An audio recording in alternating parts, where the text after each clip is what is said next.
गवादर के करीब समंदर में नोक्टिलो ब्लूम के बायस पानी सब्ज होने के बावजूद डॉल्फिन्स का ग्रुप एक साथ देखा गया, जिसे माहिरीन ने मस्बत अलामत करार दिया। ज़राए के मुताबिक ब्लूम के बावजूद मछलियों की हलाकत की कोई रिपोर्ट सामने नहीं आई, जिससे वाज़े होता है कि ये ब्लूम जहरीला नहीं। WWF पाकिस्तान के मुताबिक नोक्टिलो ब्लूम एक कुदरती मौसमी अमल है और इसका आलूदगी से कोई ताल्लुक नहीं।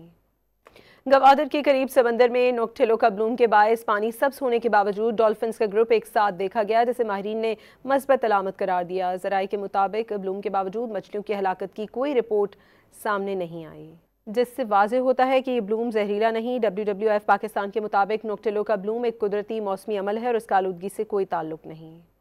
गवादर के करीब समंदर में नोक्टिलो ब्लूम के बायस पानी सब्ज होने के बावजूद डॉल्फिन्स का ग्रुप एक साथ देखा गया, जिसे माहिरीन ने मस्बत अलामत करार दिया। ज़राए के मुताबिक ब्लूम के बावजूद मछलियों की हलाकत की कोई रिपोर्ट सामने नहीं आई, जिससे वाज़े होता है कि ये ब्लूम जहरीला नहीं। WWF पाकिस्तान के मुताबिक नोक्टिलो ब्लूम एक कुदरती मौसमी अमल है और इसका आलूदगी से कोई ताल्लुक नहीं।